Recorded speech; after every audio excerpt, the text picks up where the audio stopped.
bonjour. Alors, je vous propose aujourd'hui un atelier d'automne.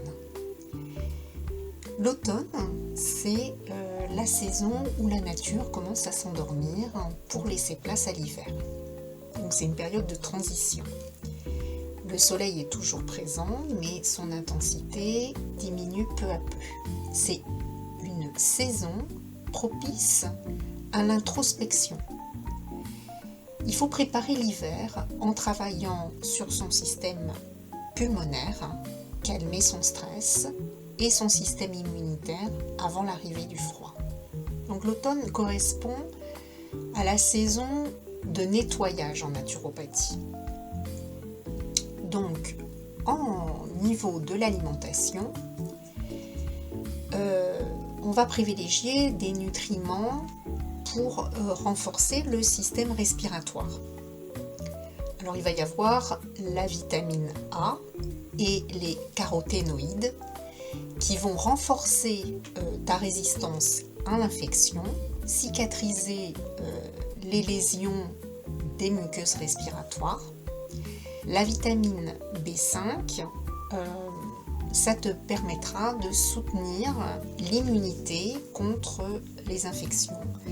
Ça passe donc par la levure de bière, les abricots secs, les graines de sésame sont riches en vitamine B5.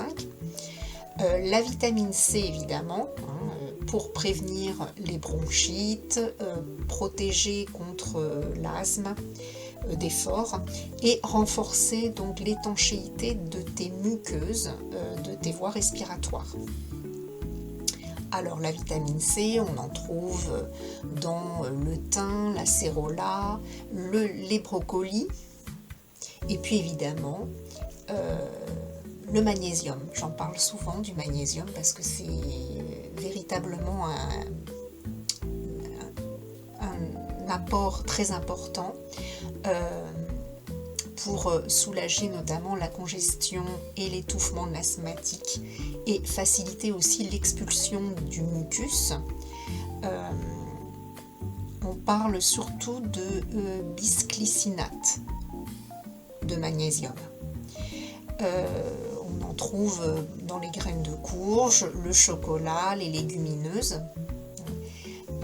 Maintenant, il faut être prudent en cas d'insuffisance rénale sévère. Mais sinon, le magnésium est à privilégier en automne.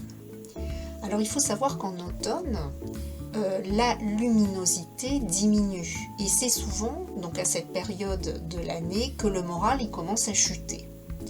Donc, il faut que tu penses à te faire plaisir. Il ne faut pas l'oublier. Ça peut être de lire, ça peut être de prendre un bain, de faire du yoga. Alors, tu as aussi une technique qui est très appréciable pour lutter contre ce moral qui est un petit peu dans les chaussettes en automne, c'est la luminothérapie. La luminothérapie pour des effets bénéfiques sur ton moral, ça peut te donner aussi un bon sommeil et ton immunité sera boostée. Donc tu peux aussi t'exposer à la lumière du jour, mais il faut savoir que sous nos latitudes, malheureusement, la luminosité n'est pas terrible.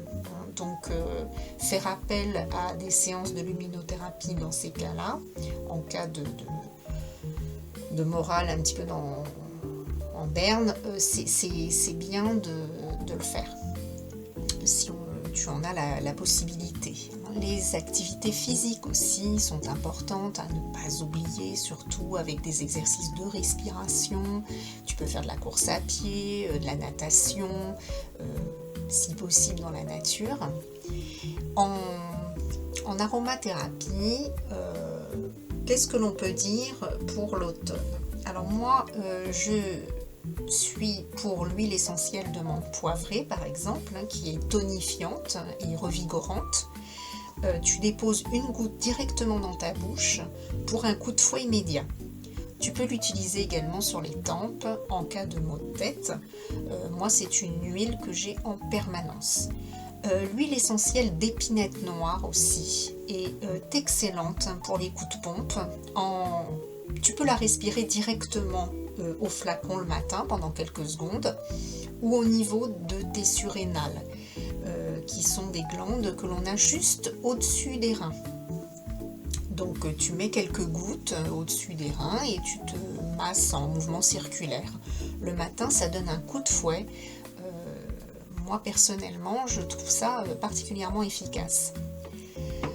Et puis en automne, on a ce que l'on appelle cure détox. Enfin, j'aime pas tellement ce terme-là, mais bon, disons qu'en automne, on privilégie un petit peu d'essayer d'éliminer les toxines. Donc dans un premier temps, on réduit les sources de toxémie. Et puis dans un second temps, on permet à son organisme de les éliminer donc par ses propres moyens. Les cures détox, elles sont à faire avec véritablement une prudence notable chez les enfants, les personnes diabétiques, les personnes qui présentent des troubles chroniques ou bien des pathologies importantes, les femmes enceintes bien sûr ou allaitantes. Si tu es prêt ou prête à te lancer dans une cure détox, il faudra faire le point de toute façon sur ton mode de vie, sur ta vitalité, et choisir la durée aussi, faire le choix de la technique de drainage. Ça peut être donc des jus de légumes et de plantes à l'extracteur ou alors une monodiète. Ça peut être donc des légumes en salade, vapeur, en soupe, en bouillon, avec des plantes aussi pour un émontoire à la fois le plus déficient.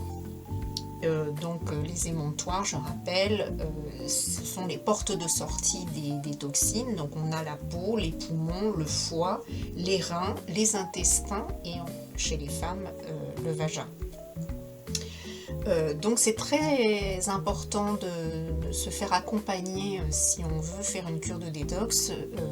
En tout cas, j'aime pas ce terme, mais si on a envie d'aider son corps à éliminer les toxines, c'est vrai que l'automne est la saison privilégiée pour faire ce genre de choses. Encore faut-il ne pas faire ça n'importe comment et d'être accompagné. Je pense que c'est une bonne chose quand on n'est pas habitué à faire quoi que ce soit de particulier pour sa santé. Il y a des choses à savoir pour l'élimination des toxines. Ça ne se fait pas comme ça, n'importe comment. Donc l'essentiel est évidemment de privilégier une bonne hygiène de vie. C'est avant tout ce qui est important pour nous tous.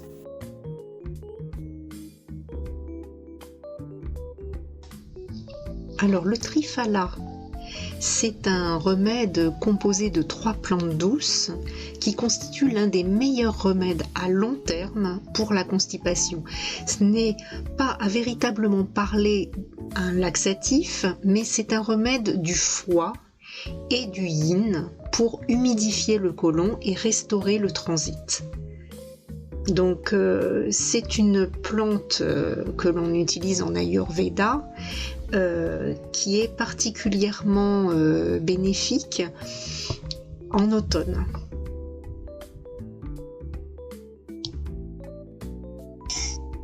Donc en plus de renforcer les fonctions hépatiques et d'être un laxatif léger, c'est également un antiviral et un cardioprotecteur. Donc c'est pour ça que souvent il est conseillé pour le côté détox et rééquilibrage. Donc ce que j'aimerais aussi parler dans cet atelier d'automne, c'est aussi comprendre les phases du stress, parce qu'en général c'est une période souvent difficile, hein, avec une forte activité professionnelle, le changement de temps, etc. Donc comprendre les phases du stress, c'est important. Alors il faut savoir qu'il y a 3 phases dans le stress. Il y a d'abord la phase d'alarme, hein, qui est de 5 à 10 minutes. C'est un stress court. Hein. Notre attention est vive en raison d'un pic d'adrénaline. Ce stress est positif, hein, si l'on récupère après avec des pensées positives et une bonne respiration. On a des exemples de causes, hein, c'est la joie, les désirs, les projets, la surprise, l'anxiété ou la confusion. Donc si ton activité professionnelle ou ta vie privée t'amène régulièrement à vivre ces phases d'alarme, pourquoi ne pas en profiter pour adopter des rituels, hein.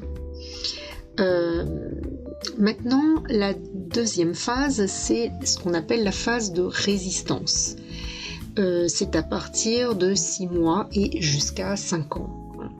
Les stress en fait répétés deviennent chroniques.